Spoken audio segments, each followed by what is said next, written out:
이 시간에 읽은 척 책방. 안녕하세요. 성신여대 겸임교수이자 지식편의점 시안책방의 주인 이시안입니다.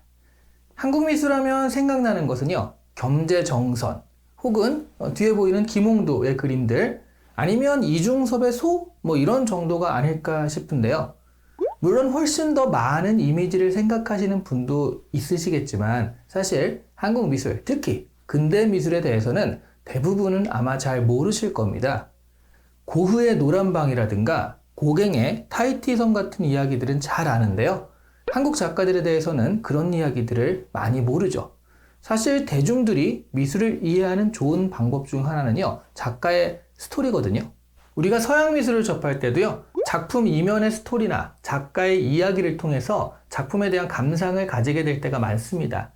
하지만 한국 미술은 주로 교과서에서만 잠깐 본 게 전부여서요, 그런 스토리와 연결해서 작품을 인식할 기회가 거의 없었죠.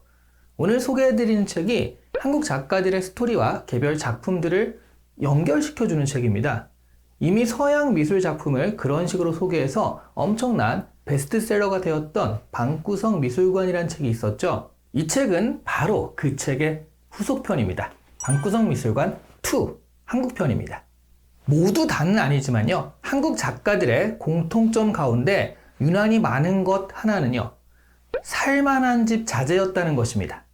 생각해보면 어쨌든 어린 시절에 미술을 공부할 수 있었다는 것, 그리고 일본으로 유학 가서 서양 미술을 접할 수 있었다는 것은 어느 정도 재력이 뒷받침되지 않으면 안 되는 환경이니까요. 이런 공통점이 이해가 가기도 합니다.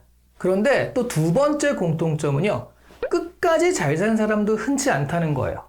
왜냐하면 이들이 태어날 때는 부잣집에서 태어났지만 그 부잣집들이 일제시대를 겪고요, 특히 6.25 전쟁을 겪고, 그리고 또 군사정부 시절 같은 그런 시절을 지나면서 대부분 망하거든요. 그래서 시작할 때는 꽤 넉넉하게 미술을 공부할 수 있었던 사람들이 막상 한참 작품 활동을 할 때는 끼니를 걱정하며 작품 활동을 해야 하는 경우가 많았습니다. 어떻게 생각하면 한국의 현대사가 만들어낸 예술가들의 공통상이라고 할 수가 있을 것 같네요. 방구석 미술관 1은요, 예술가들의 알려지지 않은 뒷이야기가 특징이었는데요. 방구석 미술관 2는 그렇게까지 뒷이야기는 아닙니다. 생각해보면 한국 작가들에 대해서는요, 앞이야기도 잘 모르기 때문에 뒷이야기까지 갈 여력이 안 된 것 같습니다.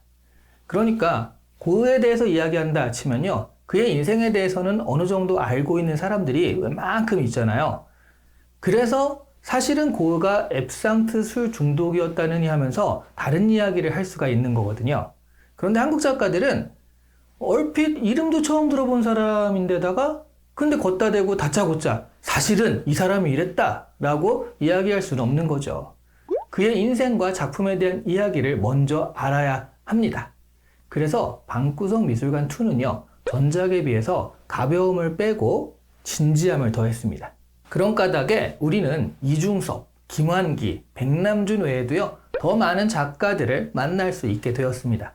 하지만 이렇게 이미 이름을 알고 있는 작가들이라도 그들의 인생을 자세하게는 몰랐었죠. 백남준은 사실 우리나라 최초 재벌의 아들이어서요, 원래는 다이아몬드 수저라든가 하는 것들, 그런 사실들 말이죠. 김한기의 작품은 또 우리나라에서 가장 비싼 작품이지만 작품 활동할 때는 너무나 가난하게 살 수밖에 없었다는 것도 사실은 잘 모르던 일이었습니다. 하지만 이 책의 진정한 의의는요, 잘 모르던 작가들의 작품에 관심을 불러일으킨다는 것입니다. 예를 들어 저 같은 경우는요, 이응노 작가의 작품에 관심이 가더라고요. 한국 최초의 세계적인 미술가였다고 합니다.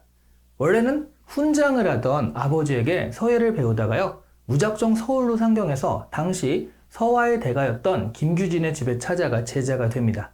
하지만 한계에 부딪혀서 스승의 집을 나와 먹고 살 것을 해결하기 위해서 일단 간판집을 차려요. 그런데 그게 대박이 나서요, 30명 직원을 거느린 대형업체가 됩니다.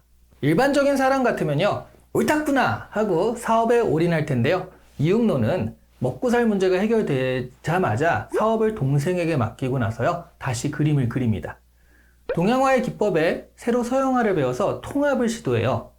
당시의 동양화는 관념적인 것을 그리고요, 서양화는 자기가 본 경험적인 것을 그리는 경향이 있었는데요, 이응노는 경험적인 동양화를 그립니다. 그래서 사실적인 동양화가 탄생을 합니다. 이 그림들이 인정받아서요, 뉴욕에서 그림이 팔릴 정도가 되었는데요. 이응노는 여기서 도전을 멈추지 않고 파리로 가요. 그런데 파리로 갔다가 한국에 그때 4.19 혁명이 터지거든요. 그래서 한국에서 해외로 나가는 송금이 모두 금지가 돼버립니다. 결국 극심한 가난에 시달리게 돼요. 그래서 미술재료 살 돈이 없어서 탄생시킨 것이 한지를 덕지덕지 붙여서 만드는 콜라주 작품입니다. 그리고 문자 추상으로 넘어가는데요. 추상미술이라는 게 원래는 사물의 특징을 가장 단순화시켜서 표현하는 거잖아요. 그런 면에서 보자면 한자는 아주 잘 구현된 추상미술이라고 할 수가 있죠. 바로 그 글자를 미술로 승화시키는 거예요. 이게 한글까지 가서 지금 봐도 굉장히 세련된 문자 추상 작품들을 만들게 됩니다. 하지만 시대는 이응노를 여기서 멈추게 하지 않았습니다. 6.25 때 그의 아들이 북한군에 끌려갔거든요. 그 아들을 볼 수 있다는 소식에 동베를린에 갔던 것이 확인이 되어서요, 간첩단 사건에 휘말리게 되거든요. 그래서 체포되고 감옥살이를 하게 됩니다. 예술가들의 탄원 덕분에 풀려나긴 했지만 한국 땅을 밟지 못하고 계속 파리에 살게 되거든요. 그런 경험이 이응노에게 현실에 참여하는 작품을 만들게 하죠. 파리에서 5월 18일에 광주 소식을 듣게 된 이응노는 뜨거운 눈물을 흘리며 사회에 메시지를 던지는 예술을 해야겠다고 결심하게 되고요. 뒤에 보이시는 군상이라는 작품을 만들게 돼요. 이게 개미처럼 보이지만 개미가 아니라 자세히 보면 사람입니다. 엄청나게 많은 사람들이 추상적으로 그리고 동양화의 기법으로 표현된 작품인데요. 이 작품들을 본 한국 사람들은 민주화운동을, 그리고 서양 사람들은 반핵이나 반전운동을 떠올린다고 하죠. 그만큼 사회 참여의 메시지가 강한 작품이에요. 군상은 이렇게 여러 가지 시리즈가 있습니다. 파리에서 오래 활동하고 세계적인 명성을 획득했지만요, 그 뿌리만큼은 동양화에 한국적인 것을 추구했던 이응노는 간첩단 사건 이후 결국 한국 땅을 다시 밟지 못하고 파리에서 죽게 됩니다. 사실 그래서 우리가 백남준 이전에 세계적으로 이름을 날렸던 그에 대해서 잘 모르게 된 것이기도 합니다. 군사정권 시절에는 사회에서 그 이름이 지워진 사람이었으니까요. 이런 걸 보면 시대가 예술의 기회를 빼앗아 버리는 게 부당하다라는 생각이 들다가도요, 이런 고난을 만났기 때문에 예술이 더욱 첨예화되고 발전하는 계기가 된 것 같기도 한 그런 면도 있잖아요.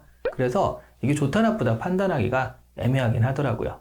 어쨌든요, 이 책을 통해서 이응노의 작품과 스토리를 알게 되니까 대전에 갈 일이 있으면 거기에 이응노 미술관이 있다라고 하더라고요. 대전에 있는 이응노 미술관이거든요.